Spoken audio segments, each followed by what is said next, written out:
வணக்கம். வாழ்க ஆனந்தத்துடன்.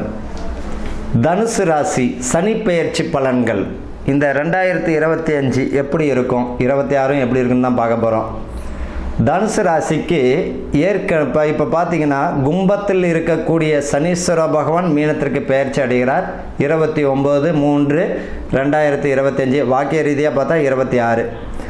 ஆக மொத்தத்தில் இப்போதைய கதையை பார்ப்போம். இப்போ அர்த்தாஷ்டம சனி இவர்களுக்கு ஆரம்பமாக போகிறது. அர்த்தாஷ்டம சனி இப்போ அடி எடுத்து வைக்க போகிறாங்க. பைபிள் நம்மனா பயப்படலாம் வேண்டாம். என்ன காரணம் அப்படின்னா, உங்களுடைய ராசிக்கு 7ஆம் இடத்துல குரு சுபம் உங்களுடைய ராசியையே பார்க்கிறார். மிக அற்புதம். உங்களுடைய ராசிக்கு 7ஆம் இடத்துல குரு உங்கள் ராசியவே பார்க்கிறார். இது வரைக்கும் இருந்த 6ஆம் இடம் குரு மட்டும் உங்களுக்கு என்ன பலனை செஞ்சிட்டாரு? ஒன்றும் கிடையாது. ஆனால் இப்போ இந்த தனுசு ராசிக்கு அர்த்தாஷ்டம சனின்னு பயப்பட வேண்டிய அவசியம் 100% கிடையாது. ஆக மொத்தத்தில் உங்களுக்கு தான் சொப பலனே கொடுக்க போகிறார். எப்படி? உங்களுடைய ராசிக்கு 7ஆம் இடத்துல குரு உங்களோட ராசியையே பார்க்கிறார். உங்களோட ராசிக்கு 4ஆம் இடத்துல சனீஸ்வர பகவான் அங்கே பாருங்கள் ரிஷபத்தை பார்க்கிறார். ரிஷபத்திற்கு சுபம் தானே. ரிஷபத்திற்கும் துலாமிற்கும் சனி அதிசுபர் தானே. அப்போ இது மீனத்தில் இருந்து ரிஷபத்தை 3ஆம் பார்வையாக பார்க்கிறார். 10ஆம் இடத்தை பார்வை செய்யும் பொழுது யாருக்கு அற்புதமான பலன்களை தரும் அப்படின்னா, சனி பார்த்தீங்கன்னா உங்களுடைய ராசியும் பார்க்குது. குபேர முத்திரனா என்ன? குரு சனி சுக்கிரன் தொடர்பு தானே குபேர முத்திரை. குரு சனி தொடர்பு இருந்தால் தானே பாருங்கள், உங்களுடைய ராசிக்கு சுக்கிரன் வீடுனா 6ஆம் இடத்தை பார்க்கிறார். சுக்கிரனுடைய வீட்டை பார்க்கிறார். குரு உங்களுடைய ராசியை பார்க்கிறார். சனீஸ்வரனும் 10ஆம் பார்வையாக உங்கள் ராசியை பார்க்கிறார். அப்போ யாருக்கு குபேர யோகம் அப்படின்னா உங்களுக்கு தான்.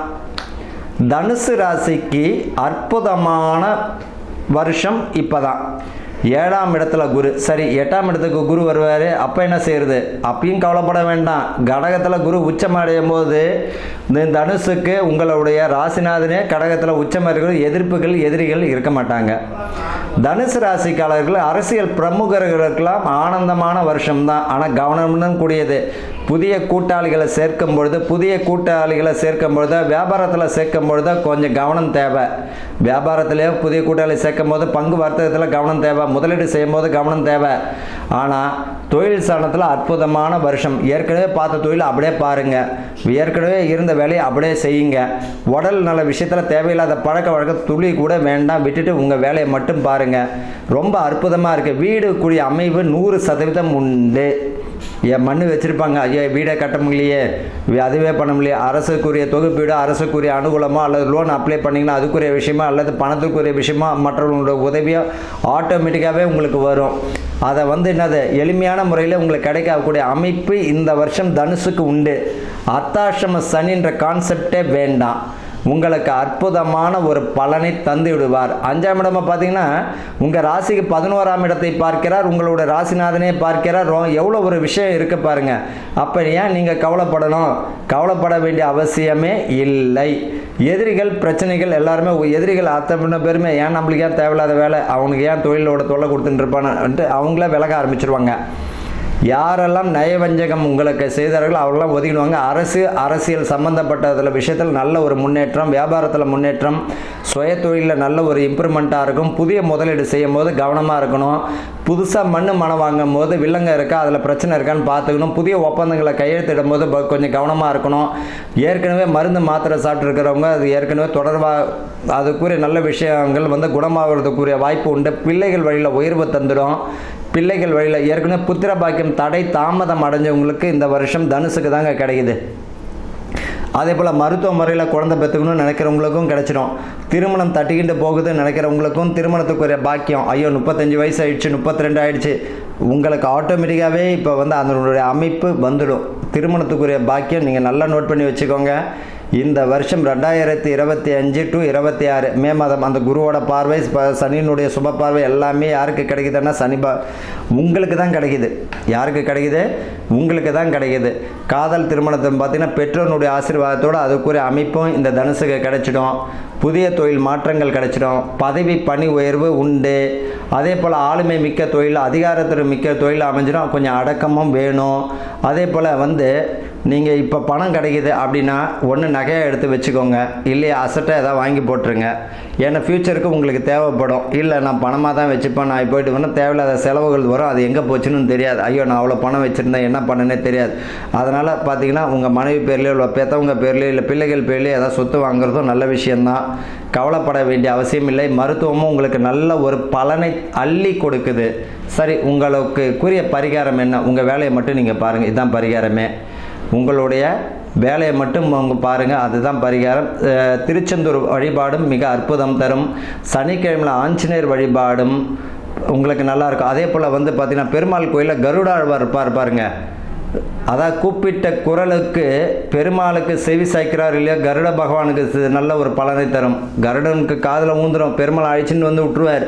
அந்த மாதிரியானது கருட ஆழ்வாருக்கு தாமரை மலர்களால் அர்ச்சனை செய்து அன்னை மகாலட்சுமியும் பெருமானையும் வழிபடும் போது இந்த தனுசு ராசிக்காரர்களுக்கு அற்புதமான பலன் நிச்சயம் உண்டு. செவ்வாய்க்கிழமை வெள்ளிக்கிழமையில் பார்த்தீங்கன்னா நீங்கள் பக்கத்தில் இருக்கக்கூடிய அம்பாலை நீங்கள் மகாலட்சுமியை வழிபாடு செய்வதும் குலதெய்வ வழிபாடு செய்வதும் மிக அற்புதமாக இருக்கும். மேக்சிமம் பார்த்தீங்கன்னா இந்த தனுசு ராசிக்காரர்களெல்லாம் குலதெய்வம் வந்து காவல் தெய்வமாக இருக்கும். அதே போல் அம்பாளுக்குரிய அம்சமாகவும் இருக்கும். குலதெய்வம் வழிபாடு யாருக்கெல்லாம் விட்டு போயிருக்குது, குலதெய்வம் தெரியலன்னா அது பிரசன்ன ரீதியாக தான் பார்க்கணும்.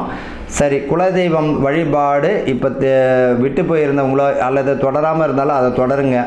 உங்கள் வேலையை மட்டும் பாருங்கள். யாரையும் நம்பி பணம் கொடுக்கல் வாங்கல் வேண்டாம். ஒன்று கொடுக்கணும்னு நினச்சிட்டே 1 லட்சம் 2 லட்சம் கேட்டாலும் உங்களால் முடிஞ்சதை கொடுத்துட்டு விட்டுருங்க. ஏன்னா திரும்பி வராது. கேட்டாலும் மன சங்கடங்கள் வரும். என்ன காரணம்? அவரால் கொடுக்கக்கூடிய பாக்கியம் அவருக்கு வராது. அப்படி இருக்கும் பொழுது ஒன்று கொடுக்கணும்னு நினச்சிட்டு விட்டுட்டு உங்கள் வேலையை மட்டும் பாருங்கள். தனுசு ராசிக்காரர்களுக்கு அற்புதமான வருஷமாக இருக்குது. என்ன காரணம்? 6ஆம் இடம் ரிஷபத்தை பார்க்கிறார், 10ஆம் இடமாக கன்னியை பார்க்கிறார், உங்களுடைய ராசியை பார்வை செய்கிறார். குரு பகவானும் பாருங்கள், துலாமனுடைய பார்வை தனுசையும் பார்க்கிறார், தனுசு உங்களுடைய ராசியை பார்க்கிறார். அப்போ சனி பகவானுடைய ராசியும் உண்டு, குரு பகவானும் உண்டு. அப்போ கும்பத்தை 3ஆம் பார்வை. எதிரிகள் இருக்க மாட்டாங்க. அவங்க யாருன்னு தெரிஞ்சு அவங்களே ஒதுங்கி போயிடுவாங்க. புதிய முயற்சிகள் கைகூடும். மாணவர்களுக்கு நல்ல கல்வி மதிப்பெண் உண்டு.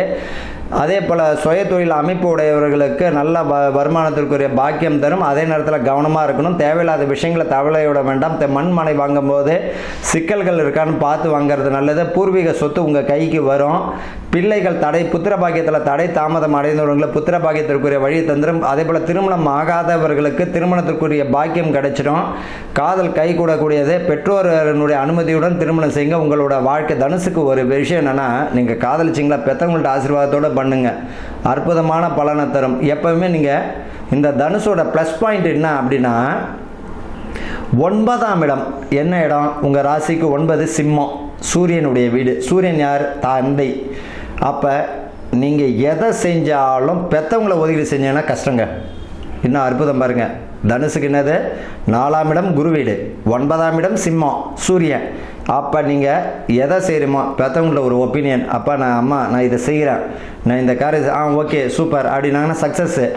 இல்லை ஏன் தேவையில்லாமல் இப்போ ஏன் முதலீடு போகிறேன் அப்படின்னா அங்கே விஷயம் இருக்குது, கவனமாக இருக்குது. அதனால் தனுசு ராசிக்காரர்களை பெற்றவங்களையும் மனைவி பிள்ளைகளும் ஒதுக்கிட்டு எந்த காரியம் செய்தாலும் கஷ்டம்தான், எழுதி வச்சுக்கோங்க. சிலவங்க பார்த்திங்கன்னா நம்மளுக்கு ஆலோசனை சொல்லக்கூடிய அற்புதமான ஆலோசனை பெற்றவங்களும் மனைவியை தவிர யாராலையுமே சொல்ல முடியாது. ஆனால் இந்த மனசு ஏற்றுக்காது. நம்ம விரண்டவாதமாக பேசுவோம், அதுதான் நம்மளுக்கு பாதகம். முடிஞ்சிட்ட பிறகு குய்யமுயன்னு கத்துறது. பொண்டாட்டி நகையை வச்சு அந்த தொழிலை செஞ்சுட்டேன், பெற்றவங்க நகையை வச்சு கடைசியில் நிறைய பேரை பார்த்துருக்கேன் அந்த தனுசில். அப்போ பிள்ளையின் வாங்கிய கடனுக்கு தந்தை தன்னுடைய சொத்தையும் தன்னுடைய உழைப்பையும் ரிட்டையர்மெண்ட் ஆன பணத்தையும் அடைக்கக்கூடிய சூழ்நிலையும் பார்க்குறோம். அப்போ ஏற்கனவே அவர் சொல்லியிருப்பார், அதை நம்ம மீறி இருப்போம். மனைவி சொல்லியிருப்பாங்க, அதையே மீறி இருப்போம். சுய சிந்தனை வேலை செய்யுமானா செய்யாது. அப்போ என்னது? மிக சிறந்த ஆலோசகர் யார்? மனைவி பெற்றவங்க தான். அதனால் ஒரு வார்த்தை கேட்டிங்கன்னா ஆசீர்வாதத்தோடு தொடங்க. உங்களுக்கு அற்புதமான வருஷம் தனுசு ராசிக்கு. அர்த்தாசிரம சனி என்று நீங்கள் பயப்பட வேண்டாம். ஆக மொத்தத்தில் இந்த வரக்கூடிய சனி பெயர்ச்சி அற்புதமான பலன் தனுசு ராசிக்கு தான். வாழ்க ஆனந்தத்துடன்.